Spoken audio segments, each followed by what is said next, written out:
Everybody, Teresa Beneteau here, real estate investing coach, and I'm here with a really good friend of mine, Rick Rose, who's also a real estate broker, and we're actually sitting in his office today, and I have a tremendous amount of respect for Rick and him being able to take the time out to, be able to talk to my audience here on Facebook and all my other media feeds that I'm part of.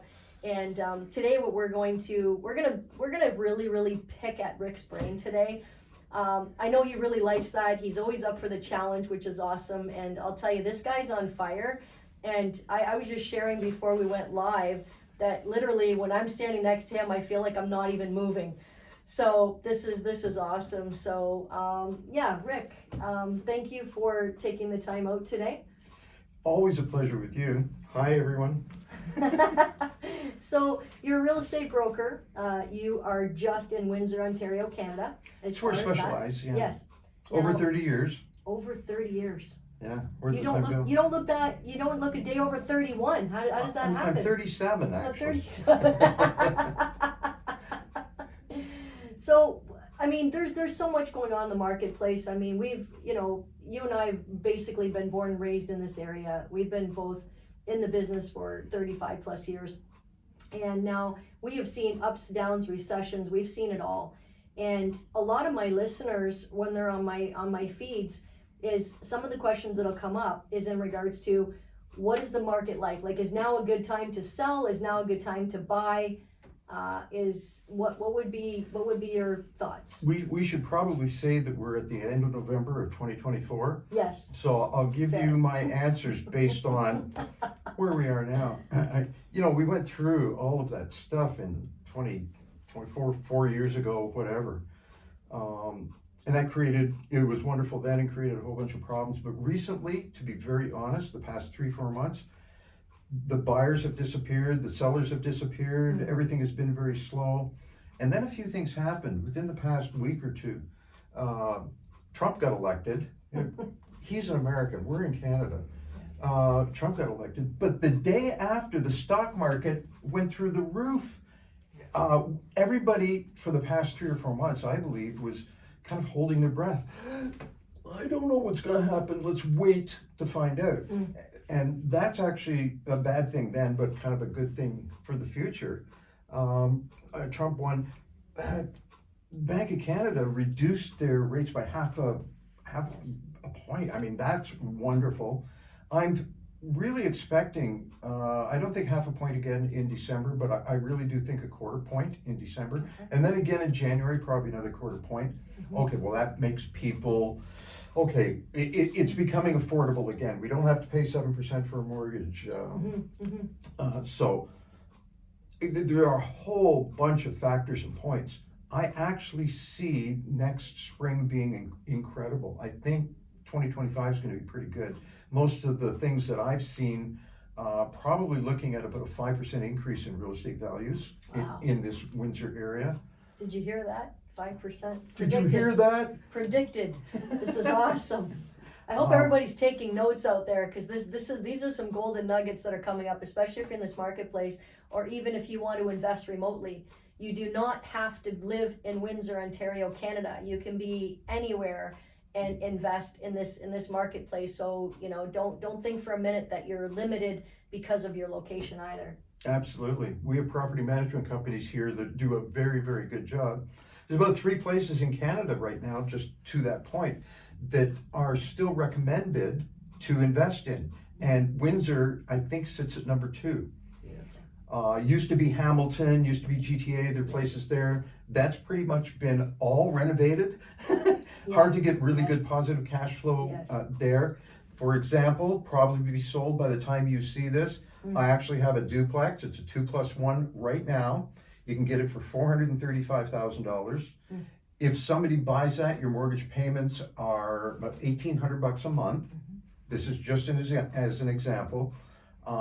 If you rent out through a property management company, rent out the 2-bedroom main floor, includes a basement, you probably get $1,800 to $2,000, something like that. Live in the 1 bedroom upstairs. The $2,000 that you're going to rent the downstairs for will pay for the $1,800 mortgage plus the taxes. it probably would cost you about $150 or something per month to buy a house. If you didn't want to do that, an investor, if you just want to invest, there's a potential of about $3,000 a month Yeah. out of that place. Again, your $2,000 for your mortgage payments, they pay their own utilities, and $1,000 a month positive cash flow. That's available right now in Windsor, Ontario, Canada, just as an example. And and like Rick was saying, is what we call it in the marketplace as well, Rick, is house hacking. And Yes. it's ideal, anybody who owns, lives in their property either with a duplex, or even if you have a single family home, you can even rent out your rooms, is another way to be able to, anything that's gonna offset some of that, Make it some of that affordable. mortgage, absolutely. Yeah. A friend of mine, a partner, and I, right now, we didn't discuss this before we turned on the camera. We're working on a very green ADU, and an ADU is an auxiliary dwelling unit. People are putting them in their backyards and everything, but the little bit of a difference with this one is we're gonna put about 560 square feet. We're gonna put solar panels on the roof. Wow. We're gonna put an electric toilet inside. So to plop one of these things in the backyard is going to be incredibly easy, incredibly simple, and the only thing that we have to run out to one of these is a water line. Other than that, they produce their own electricity. It's gonna be electric heat, electric toilet, electric fridge, stove, everything. So we're just probably in the spring about to introduce this, starting in Windsor, Yay. going to Essex County, going to Ontario, and at some point, we're gonna go take this down to the States, and it's an incredible concept. And the things are not very expensive to do, but it's an incredible investment and more positive cash flow monthly. So that's one thing we're working on right now. Yeah, and now, Rick, the last I heard is that in Windsor right now, they're allowing up to 3 units on one piece of property, correct? Yeah, it is correct. I know that there's some marketplaces that are allowing more, so Windsor's at 3. So keeping in mind when he's talking about an ADU, is that you can have up to 2 more. So if you have a duplex on the property, you could also maybe even do an extension or an additional dwelling unit attached to the property.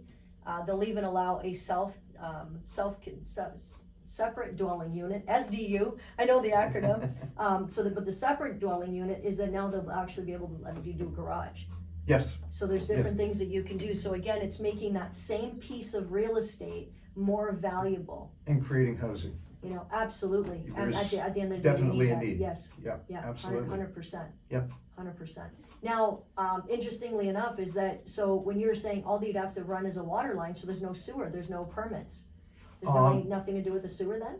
There are 2 things that happens with, one is the stuff that gets flushed down the toilet. Yes, You don't have to worry about that. It's actually an electric toilet that incinerates all of the stuff. yes, yes. And about once every 2 weeks, you take this little tray out. Yeah. And it's like dust or whatever in there. It's actually fertilizer. You can take that out from us, put it onto your flowers, and it'll actually fertilize your flowers. So don't worry about septic systems or pipes going out to the big O or whatever. The other thing is gray water. What happens with the bath water? What happens with the water Yes. that comes in the Yes. sink? There is a plastic with a whole bunch of holes in it, a unit that gets buried in the ground, and the gray water goes in there and gently dissipates into the ground, and away it goes and gets filtered by, same as rain, gets filtered away. So the only thing we really have to do is run a water line out so they have water. Right. And everything else inside. The other deal is, because you're producing your own electricity, if you Yes. happen to have an EV, a Tesla, an electric Yes, car, yes. go ahead and plug it into your house. Wow, Now, once somebody has one of these, Yes. remember, there's no utility bills, right? no hydro, no gas, no nothing to pay, and you can charge your car for free. Who All wants of- no utility bills? Did anybody hear that, or was it just me? That's crazy. I think they That's might have awesome. all heard it, but I think so too. we're working on it. Yeah. It's just about together. We're gonna probably introduce it in the spring and start placing them, Wow. selling them, all Yes, sorts of stuff. absolutely. Yeah, And Wonderful. like you said, and again, it's not something just for Windsor. Rick was also saying is being able to launch that throughout Canada and the US as well. yeah. So US these is the are all bigger things, market, so- but yeah, Absolutely. starting right here at home. Yeah, no, absolutely, Yeah. absolutely, because I mean, prices are still crazy now. In your opinion, as far as the market before COVID, and then we know that there was before COVID prices, BC, there was, exactly, then there was COVID prices. Yeah. Where are we at now in comparison to those other two phenomenons, I guess, that have happened? certainly way higher than BC before Yes. COVID. We went Yes. through the COVID, it went stupid, it has come Yes. back kind of down. Okay. And we have hit a floor with the predictions that I have seen. If property values go up 5% in 2025, and all of the signs are there right now to actually say or predict it's going to be a really active spring market, and prices as bidding or more sales, prices tend to go up. 2025 is going to be a very good year. Yeah, and prices will go up. Whatever I really think is sitting here at the end of November, I think we have already hit the bottom. In the past week and a half, I have seen way more activity than I have for the past 3 or 4 months. Now, Christmas is coming. People are thinking about Christmas trees and presents and stuff like that, and we always get a little bit of a dip starting second week or so in December. I don't know if you realize this or people realize this, but the spring market, everybody thinks that the spring market starts in April, May. Actually, I explain it when you can start smelling the dog poop that's thawing out. Oh, the spring market's here. Yeah, Do you okay. smell that, honey? Yeah. Actually, it's not true. The spring market actually starts the last day or so of January or the beginning of February. The reason is because real estate revolves around the educational system in Ontario. You've got 5 places: first time buyer, this person is moving into this place, this person's moving into the 3-bedroom, they're moving into the 4-bedroom, 2-story with pool in the backyard, and these people are moving back to something here. The stairs are killing us. That's kind of the cycle. Remember, probably in 2 or 3 out of these, kids are involved. People want to move in June, July, and August. So realtors actually start their work February, March, April, May, so people can move in May, June, July, August in preparation for the new school year. So, You're right. knowing that, I see the end of January. It's going to calm down, second, third week in January. All the visa bills are coming in, and no. And then people forget that. Christmas is long gone. Starting around the 1st of February, I see things really kicking off. I think it's going to be a very active, a very good real estate market. And I'm not only talking about Windsor, talking about we saw signs of the GTA picking up, and what happens there first, Okay. happens here second. Right, It kind of right. takes its Right. time, good gas mileage getting down the 401, and finally winds up here. But secret, the 2 things that show that a bad market is coming is the builders stop building on spec, and condo sales flatten, they die. Those first 2 things. You see those things, it might be a slower market coming. On the other hand, when the builders start building on spec and when condos start selling again, that's a good sign. Condos now have been selling for the past 1 or 2 months in the GTA in Toronto. Yeah. That's another sign that I think this spring's gonna be okay. Which means, is this a good time to buy right now? Heck yeah. Actually, truth be known, December, January is an excellent time to buy because there isn't as much activity. If you wait till April or May, everybody wants to buy the house, which raises prices up. If you are thinking about buying, now really is an excellent time. December, January, excellent time to buy to get the best deal you can. Yeah, and that being said, is with the prices the way they're going, would it be, so we'll say that some of the listeners on here are already homeowners.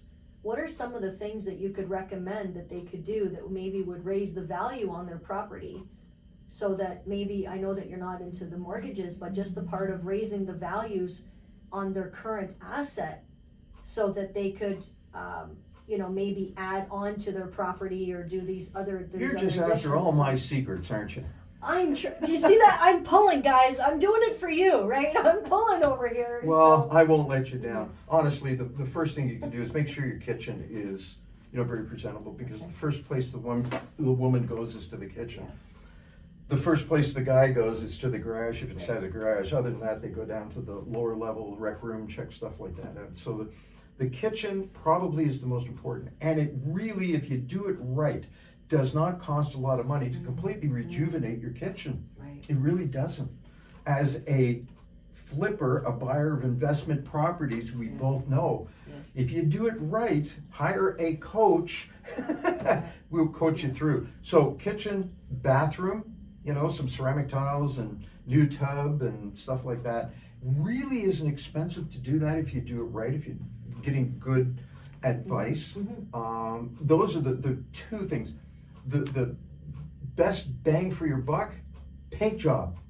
Yeah, yeah. Professional paint job inside. Yeah. You're gonna go through about $300 worth of paint, Mm-hmm. and it could raise the value of the house $2,000, $3,000, $5,000 Yeah. because everything's nice and fresh. Yeah. So those are probably the top three things that give you the most bang for your buck. And now the outside too. If you're not in this weather, but say in spring, some whatever, I don't care if they're perennials or annuals or whatever. Put some color up front. Okay. You've all heard curb appeal, Mhm. very important. Yes, it is. When they pull the car up front, they take a look at it. First impression is so critically important. So if you've got some nice color, flowers, whatever, out front, make sure the grass is cut. For selling your home, all of those points are very, very important. So if someone was going to sell their home in the upcoming market, because you're talking about the spring market, it might be coming up a bit, definitely they're gonna get a hold of you, right? Realtor over here, Hi. right? So that being said, is there an advantage for the property to be vacant? Or is there an advantage for everyone to put their stuff in storage or one of those storage units in their driveway? Because I see a lot of that. I would like So everybody to move out of your house, get a U-Haul storage and just stay, no. Whew. I have recommended on occasion where somebody has a little bit too much inside their house, for the $150 a month for the short period of time, rent a little storage unit, take some stuff out, empty the place out. It shouldn't be vacant, because the psychology of people is they have no problem replacing their furniture with what is there. They do have a problem in a vacant house taking their furniture and placing it. Much easier to replace something than where would I put my, you know? So vacant house, little tougher, don't worry. It'll still sell, as long as it's priced right. Staging or furniture in it sparsely, keep the kitchen counter completely clean. Sparse is good. Okay. Yeah. Now, I know in a lot of cases that if someone has to sell, we'll say that, you know, there's things that are going on in their lives and they have to sell the property. What would be a couple of maybe tips to give them if, you know, you understand that they have to sell and everything, and we'll say that they don't have the money for a storage locker, they don't have the money to do a lot of repairs, that's their circumstances. They're maybe because there's still foreclosures coming on, there's still power of sales, there's still a lot of that. What could be one little tidbit as a realtor that, you know, when a homeowner's actually crying on your shoulder because of what's going on, that could maybe help them out to be able to sell their property? What would be some tips? One thing is, me for example, I will go in and answer their questions. I will go in and give them advice on maybe a little bit of staging, what they can do here and there. Right, okay. I do have it, developed it about 15, 20 years ago, a program called the 1% Plan. And I've actually had banks call me and say, Rick, we've heard about this thing. I have a customer in here, they have a mortgage with us, and honestly, they don't have 5% equity in the properties. They can't afford to pay a realtor. That's right, yes. Can you help them? And I say, well, yes, I can. We do have a 1% plan. It's a hybrid plan where we do all the marketing and advertising. We charge, there is an small upfront fee, but the total commission is 1%.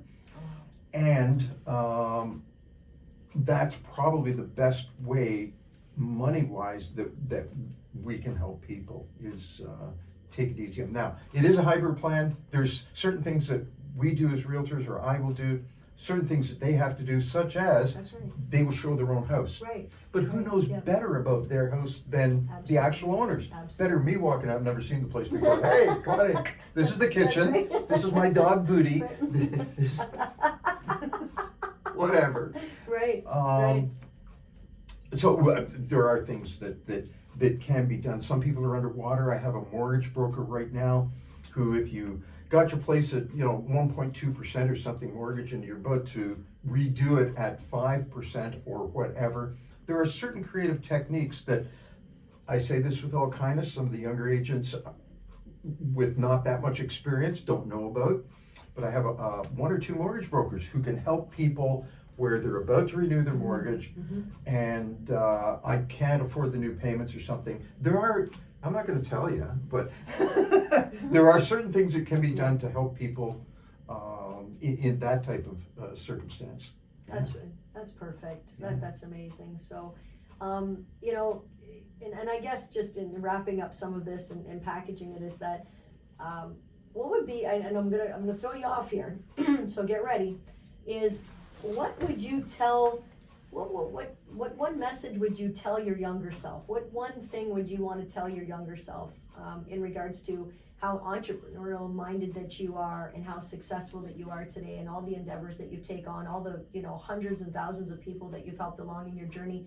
What one message could you give your younger self that would really help our listeners in their entrepreneurial journey? Because a lot of people that are drawn to my YouTube channel or my Facebook, they're young entrepreneurs. They're hungry. They're busy professionals.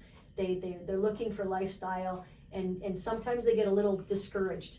So what would be the one thing looking back that you would tell your younger self? My mind is swimming right now because there's so many answers. The number one answer that I can give you, the most important thing that you can do is hook up with somebody and get some really good advice. Somebody who's been there, done that, done it successfully. You don't know what the heck you're doing. Yeah. Go get a coach. Oh, but Rick, that's gonna cost money. No, it's an investment. You'll make money. You try and do something yourself. Flipping. I've talked to flippers who said, yeah, I said, how much you got into the place? How much the flip cost you? We're not quite done yet. We got about another month to go. How much you got into the flip so far? Well, so far about 75,000, and we've got another month to go. So we'll probably have it done in 7 months. Jeez, Wow. dude. Wow, yeah. My flips, for example, we get everything that we're going to do done in 30 days, 1 month.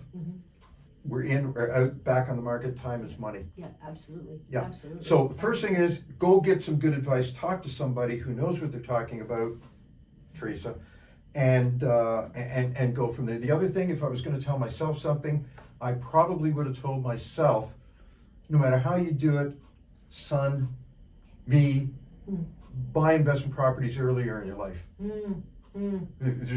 Whether I start now at my young age now, or I started 40 years ago, I would have been multi-millionaire if I had got good advice and started a lot younger. Yeah, but I was so scared. Nah, just get the advice, jump in, do it right, buy the investment properties, generational wealth, much younger. Yeah. Awesome. Well, you heard it, right? Is getting the advice, getting the good advice, getting the sound advice of people that are actually in the industry, that are actually doing it every day. So Rick, again, always a pleasure. I thank you so much for the golden nuggets, and realtor here, Windsor. Like let's keep this guy busy. He's got too much time on his hands. So. Oh, yeah. So Always thank time you for very one much. more. Thank you very much. Thank Rick. you for the Okay. invitation. I thank you so much, and it's been an absolute pleasure. Yes, thank you. Thank you. Thank you so much. Bye, everyone. Bye-bye.